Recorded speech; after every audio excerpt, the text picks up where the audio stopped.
So hello everyone, welcome back to our channel. इससे previous video में हम पहले ही पॉलिनोमियल फंक्शन के बारे में देख चुके हैं। अब हम पॉलिनोमियल फंक्शन के टाइप्स पढ़ने जा रहे हैं। Okay, so types of polynomial function. Okay, तो हमने पॉलिनोमियल फंक्शन को कुछ बेसिस पे सेग्रीगेट किया।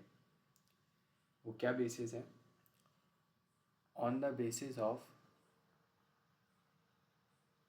Degree, okay, and second one is on the basis of terms. आपको ही शुरू शुरू में लग रहे होंगे ये सब चीज़ें सर आती है मेरे को, सर आप फास्ट पढ़ाओ, आप एडवांस के क्वेश्चंस कराओ, बट आप कई बार इन सब बेसिक चीज़ों में भी कंफ्यूज हो जाओगे। एक बार इनको अच्छे से समझ लो और हो सके तो नोट्स भी बनाओ on the basis of terms. Okay, first of all degree के बेस पे इसका मतलब क्या है? ऐसे मैंने लिखा, अगर F of x is equal to C है, लेट्स से 5 है, इसका मतलब पहले तो बताओ मेरे को यहाँ पे x की डिग्री क्या है? So you will say sir x तो है ही नहीं, है ना, 5 into x raise to power 0, तो यहाँ पे डिग्री क्या है? 0, जिसे हम कांस्टेंट फंक्शन भी बोलते हैं। ओके, नेक्स्ट वन, अगर मैं बोलूँ f of x is equal to क्या है? 3x+2, डिग्री क्या है? 1, जिसे हम लीनियर पॉलिनोमियल भी बोलते हैं। Next, f of x is equal to 2x² + 5x + 3, क्या डिग्री है एक्स की? 2, क्या बोलते हैं इसको? चैप्टर इस पे बना हुआ है, क्वाड्रेटिक इक्वेशन, है कि नहीं? नाउ सेम वे अगर मैं लिखूँ एफ ऑफ एक्स क्या है? x³ + 2x + 4, यहाँ डिग्री क्या है? 3, सो यू विल से it is a cubic equation. Now on the basis of term, फटाफट बताओ, अगर मैं लिखूँ हमारा फंक्शन, या चूँकि अभी पॉलिनोमियल फंक्शन है, वो है 3x⁻² 2026। यहाँ टर्म्स को देखना है, डिग्री मत देखने लग जाना, सर इसकी पावर तो 2026 है, सर साल भी 2026 है। एक बात बताओ, यहाँ कितनी टर्म्स हैं? एक ही टर्म है। ओके, तो क्या बोलते हैं इसको? Monomial function. Okay, no degree से कोई फ़र्क नहीं पड़ता।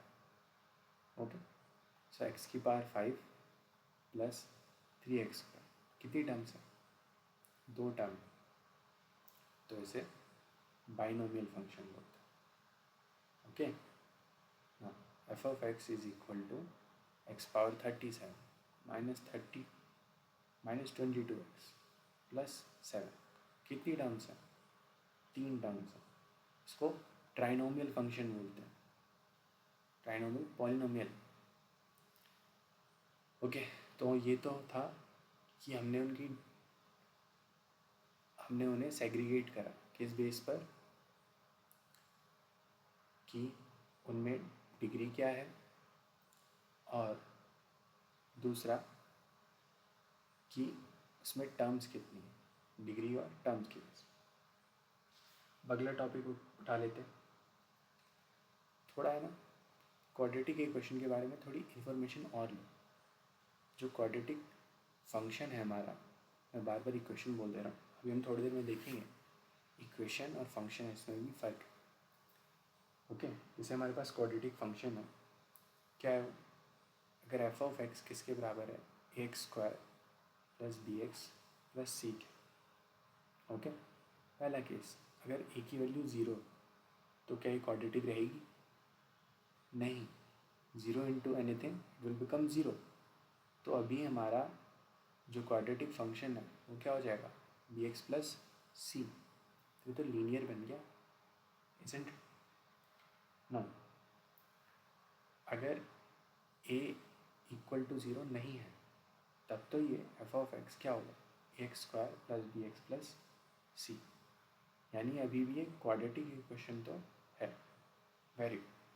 कुछ और केसेस देखते हैं। अगर एफ ऑफ एक्स, अब मैं क्या लिख रहा हूँ, ए इक्वल टू ज़ीरो है और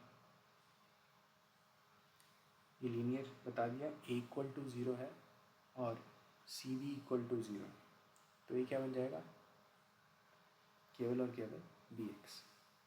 लेकिन यहाँ पे थोड़ा ध्यान दो, अगर मैं यहाँ पे एक्स की जगह माइनस एक्स पुट करूँ तो ये क्या बन जाएगा, b into minus x, which is ultimately negative of b x, which is ultimately negative of f of x, यानी ऑड फंक्शन।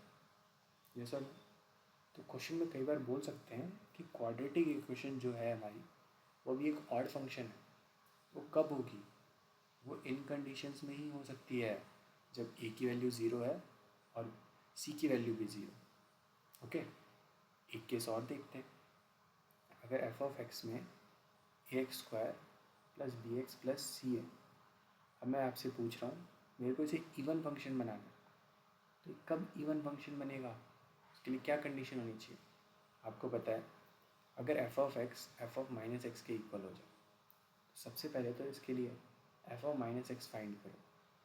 क्या होगा, ए एक्स स्क्वायर, क्या डायरेक्टली लिख दूँ, नहीं, माइनस एक्स का square plus B into minus X plus C, क्या है ये, X square minus B x plus सी।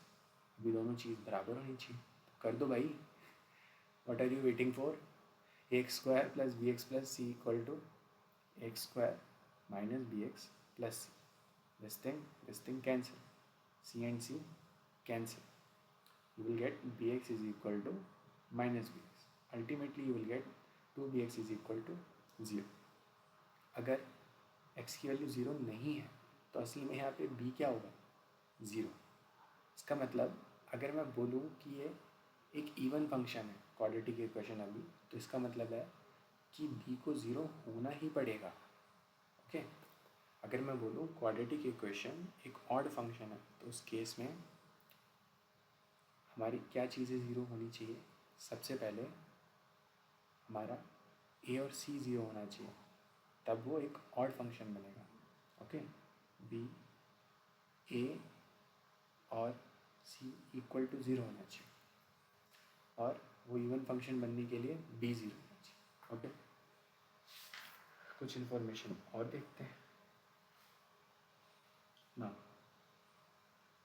कई बार एक वर्ड यूज़ करा करूँगा मैं, हम इसको बोलते हैं मोनिक पॉलिनोमियल। ओके, इसका मीनिंग क्या है, मोनिक वर्ड का एक ही मतलब होता है, ओनली मोनिक पॉलिनोमियल। ओके, इसका मतलब क्या है, ओनली जो हमारा लीडिंग कोफिशिएंट है ना, डिग्री कुछ भी हो, लीडिंग कोफिशिएंट जो है वो इक्वल टू वन होना चाहिए। जैसे एग्जांपल लिया हमने, एक्स की power 5 minus 3x square plus 2x plus 9, क्या है, लीडिंग कोफिशिएंट वन है, तो बधाई हो, आपको मोनिक पॉलिनोमियल मिला है। ओके ना, एक छोटा सा एग्जांपल कर लेते हैं यहाँ पर, which of the following polynomial which of the following is polynomial। Okay, तो पहला option x power 15 plus x cube plus 1, दूसरा option x power 4 plus x power 1/3 plus 2, तीसरा option 4 into x power 7 plus 1, fourth option x cube minus iota x plus.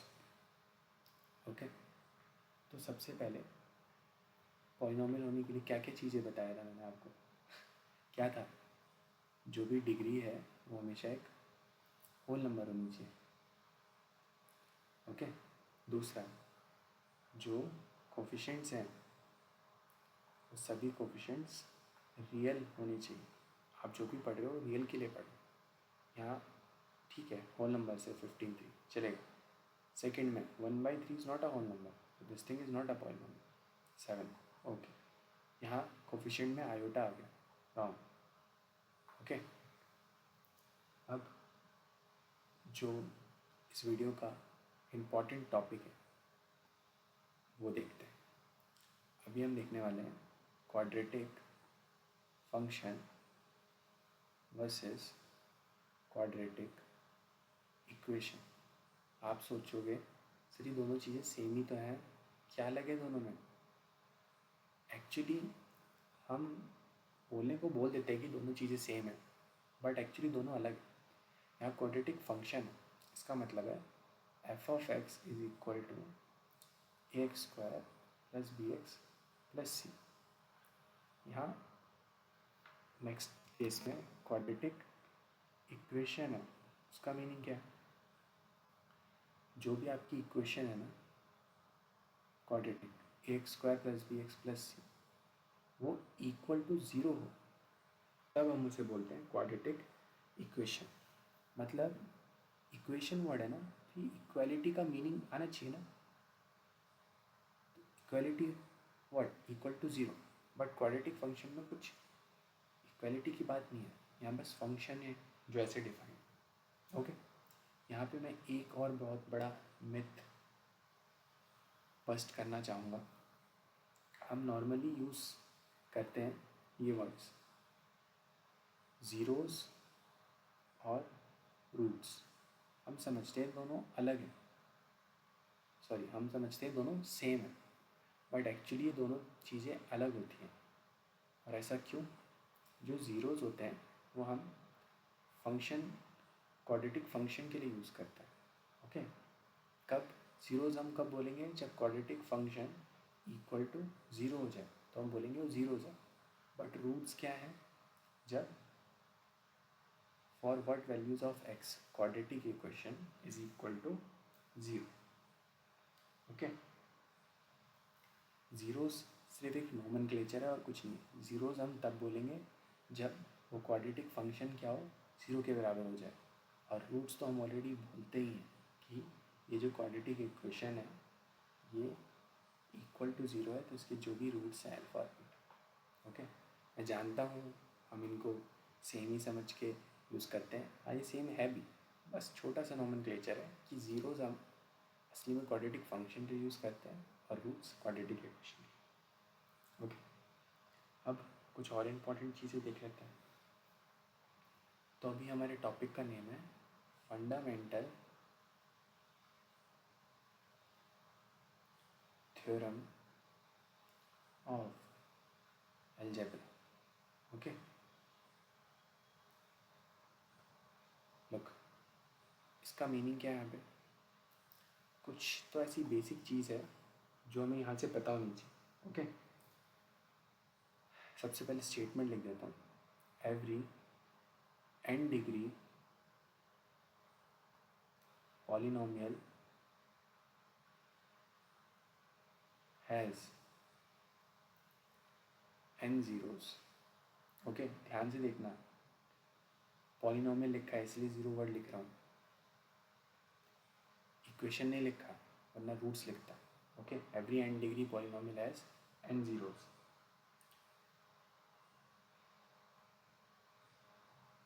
Same way n degree equation has n roots. Okay, कोई इतनी लंबी और बड़ी बात नहीं कही है, सिंपल सा यही बोल रहे हैं कि अगर कोई n डिग्री पॉलिनोमियल है तो उसके n ज़ीरोज़ होंगे और n डिग्री इक्वेशन है तो n रूट्स होंगे। वही अगर फंक्शन इक्वल टू ज़ीरो हो जाए तो हम ज़ीरो वर्ड यूज़ करेंगे, और जब हमारा इक्वेशन फंक्शन नहीं इक्वेशन जैसे A X cube plus B x plus C X plus D cubic equation equal to zero तो हम रूट्स वर्ड यूज़ करेंगे। इससे ज़्यादा कुछ नहीं है, ज़्यादा कन्फ्यूज होने की ज़रूरत नहीं। तो जल्दी से ये एग्जाम्पल बता रहे हैं। Okay, F of X cube minus 6x square plus 11x minus 6। Okay, इसके you will find its roots और ज़ीरोस। आप इसके रूट्स फाइंड करोगे या ज़ीरोस? थोड़ा सोचो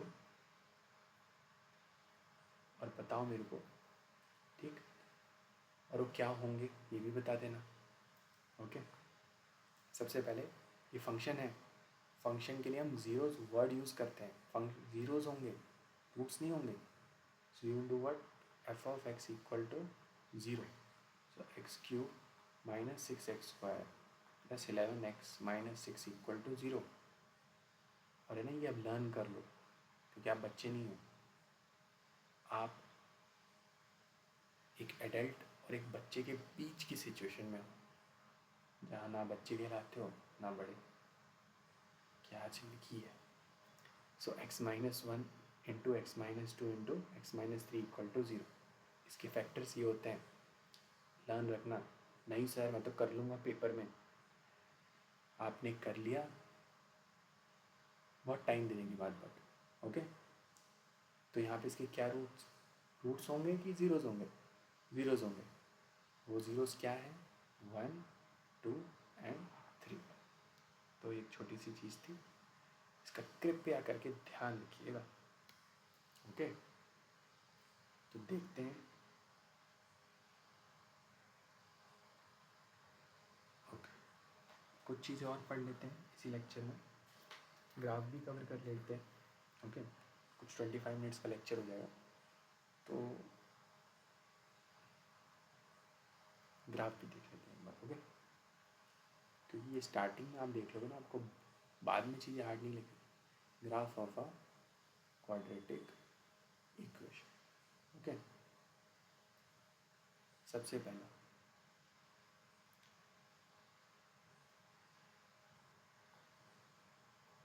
अगर हमारे पास कोई function ax² plus bx plus c, आपको सबसे इम्पॉर्टेंट दो चीज़ें जो सबसे याद रखनी है, अगर a ग्रेटर दैन ज़ीरो हो और दूसरा a लेस दैन ज़ीरो। अगर a ग्रेटर दैन ज़ीरो है तो ग्राफ अपवर्ड बनेगा, ओके? और अगर a लेस दैन ज़ीरो है तो ग्राफ डाउनवर्ड बनेगा, ओके? इसका छोटा सा एग्जांपल बता देता हूँ, जैसे 3x² माइनस 4x प्लस 5, ए की वैल्यू क्या है? 3। तो जो भी होगा ग्राफ ऐसा होगा, वो अपवर्ड बनेगा।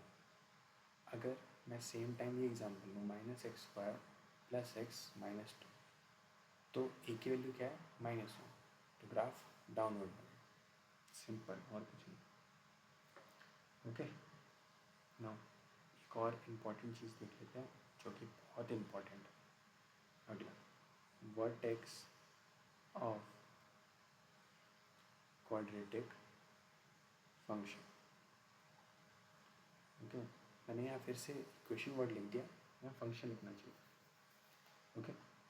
सो आपको कभी भी जब भी वर्टेक्स फाइंड करना है ना, आप क्या करोगे, जैसे f of x is equal to, example लेते हैं 3x² प्लस 7x माइनस 30। आप पहले इसका एफ डैश एक्स फाइंड करो। एफ डैश एक्स का मतलब, आप नन्हे मुन्ने बच्चे, अगर आपने डिफ्रेंशिएशन सीखा है तो उसी को बोलते हैं एफ डैश एक्स। इसको डिफ्रेंशिएट करो, x² का differentiation 2x, so 6x, x का डिफ्रेंशिएशन 1, सो 6x प्लस 7। कुछ नहीं, बस f dash x equal to 0 लिख दो, सो 6x प्लस 7 इक्वल टू 0, तो x की वैल्यू -7/6। तो ये क्या मिला हमें यहाँ पे सॉल्व करके?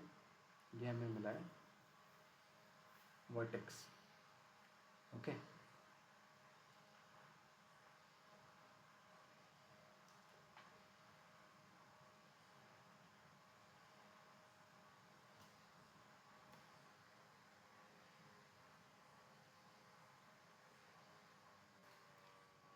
एक मिनट, शायद ये प्रोसेस नहीं कर पा रहा, ओके? नेक्स्ट स्लाइड पे जाते हैं। अब कुछ चीज़ें और इम्पोर्टेंट सीख लेते हैं। वर्टेक्स तो ढूंढ लिया था, क्या आया? -7/6।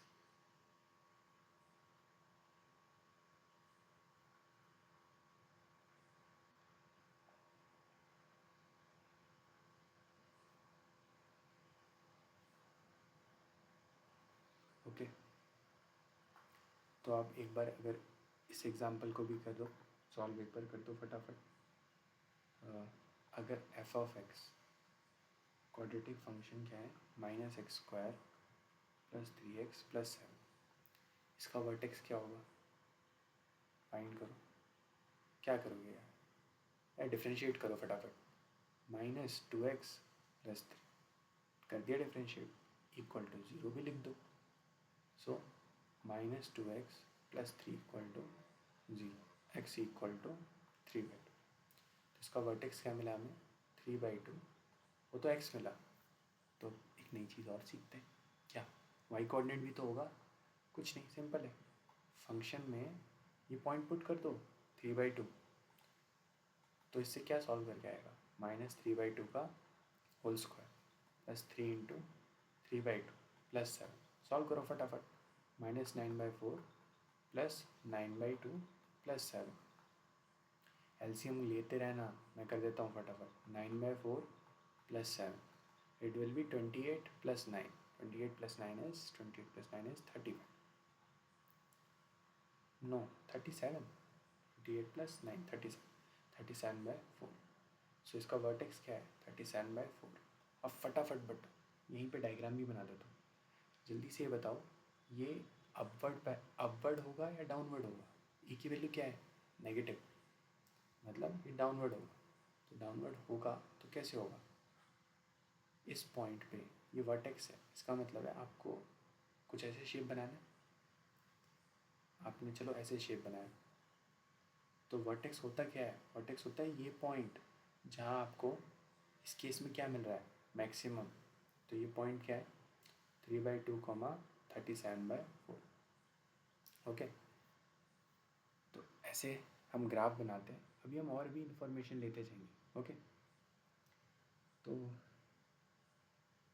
एक चीज़ और देखते हैं। आपके मन में क्वेश्चन आ रहा है सर आपको कैसे पता है a > 0 है तो ऐसे ऊपर बनेगा, a < 0 है तो ऐसे नीचे बनेगा, मैं कैसे जान लूँ। अच्छा, ये फेस दिख रहा है कि नहीं, हाँ सर दिख तो रहा है, देखो कैसे पता चलेगा, सिंपल तरीका है, शायद आपने फिज़िक्स में देखा भी हो।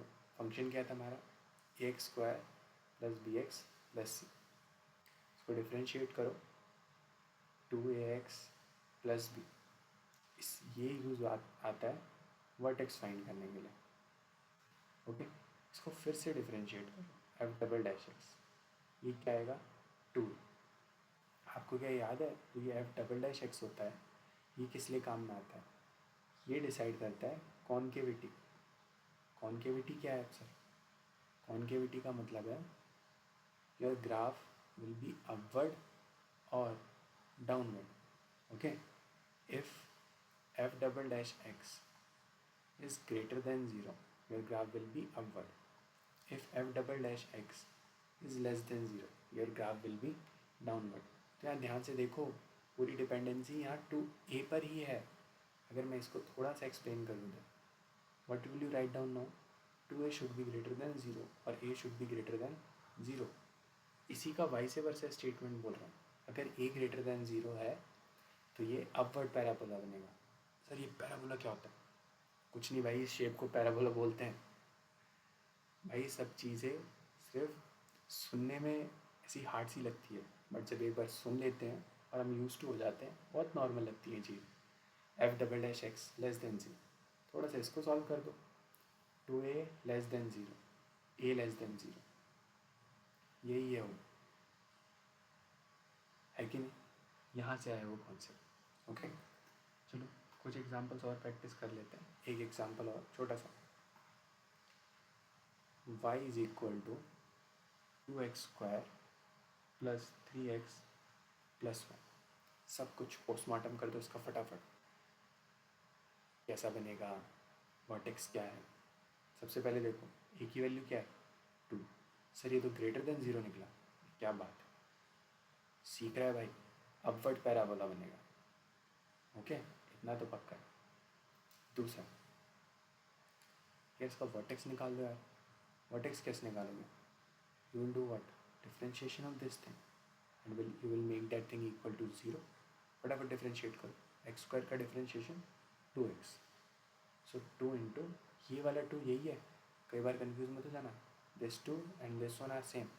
X square differentiation is 2x, 3x differentiation is 3, so 4x plus 3 equal to 0, x equal to -3/4।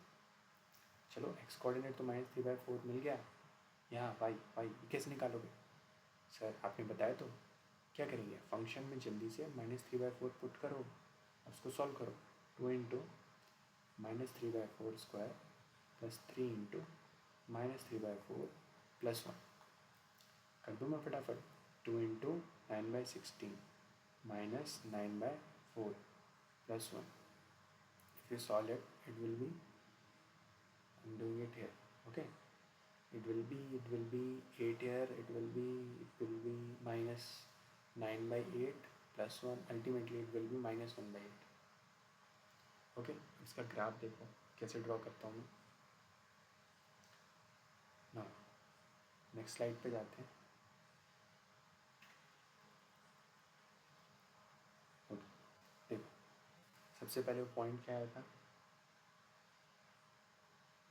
Vertex -3/4 comma -1/8। अब इसे ड्रॉ भी करना है, तो ध्यान से देखो। असली में क्या होता है ना, हम कई बार गड़बड़ क्या करते हैं।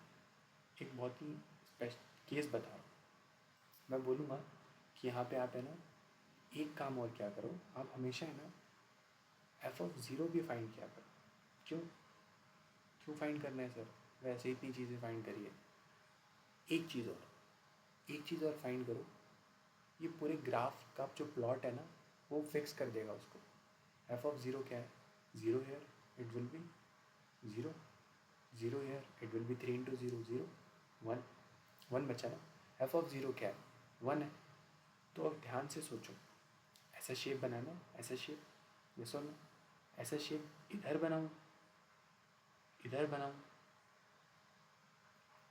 ऐसे बनाऊँ, या ऐसे बनाऊँ? कौन सा बनाऊँ सर? या ऐसे बनाऊँ? बहुत सारी पॉसिबिलिटीज़ है ना। ये सोचते रह जाओगे ऐसे एग्ज़ाम में अगर पहले नहीं बनाया। इसलिए बोल रहा हूँ ये सारी चीज़ें पता होनी चाहिए। ये चीज़ें अगर एग्ज़ाम में याद आएंगी तो आपका शायद सिलेक्शन हो जाएगा तो अच्छा ही लगेगा ना, शायद फीलिंग अच्छी ही होती होगी, इज़न्ट इट? ना ये पॉइंट किधर है पहले बताओ, कौन से क्वाड्रेंट में है? सर ये 4th क्वाड्रेंट में। Very good. तो एक बात बताओ, क्या ये पॉसिबल है? ये जो भी वर्टेक्स है यही तो होता है, ये वाला पॉइंट, सॉरी ये मैं 4th क्वाड्रेंट बोल रहा हूँ, sorry my bad, 3rd quadrant में। सबसे पहली पॉसिबिलिटी ये 4th में था, कैंसिल, ये कहीं भी नहीं है, वैसे ही कैंसिल, ये 3rd में ये हो सकता है। बट क्या सर इतना सोचेंगे क्या? नहीं, आप इतना मत सोचो। आप देखो f(0) क्या है? 1, मतलब एक पॉइंट तो यहाँ आएगा ही आएगा। या तो ग्राफ ऐसे बनेगा, या ग्राफ, मैं कलर चेंज करके बनाता हूँ, या तो ग्राफ ऐसे बनेगा। अब कौन सा लेना है, वाइट वाला या ग्रीन वाला? वो देख लो, 3rd क्वाड्रेंट तो वाइट वाला लेना है, समझे? इसलिए कुछ चीज़ें पहले ही प्रैक्टिस कर लेनी चाहिए। और इस चैप्टर में ग्राफ का तो बहुत ही इम्पोर्टेंट यूज़ है। इस चैप्टर से ज़्यादा इसके ग्राफ्स का यूज़ फंक्शंस में, तो इनके ग्राफ्स में तो आपको परफेक्ट होना ही है। एक क्वेश्चन आप प्रैक्टिस के लिए लिख लो। ऑलरेडी मेरे हिसाब से शायद वीडियो बहुत लंबी हो चुकी है। एक क्वेश्चन आप प्रैक्टिस में लिखो, f(x) is equal to -3x² plus 4x minus 1। इसका ग्राफ बनाने की कोशिश करना, वर्टेक्स फाइंड करना। Okay, same way x² plus x plus 1 और -2x² +4x+3। और सभी में मेरे को एक चीज़ और बताना, जो इनके रूट्स हैं, ओके, रूट्स फाइंड करोगे ना, रूट्स होते हैं, रूट्स आर व्हाट, रियल है, इमेजिनरी है, क्या है, you have to tell me those things also. Okay, that's all for this lecture. Okay, bye bye.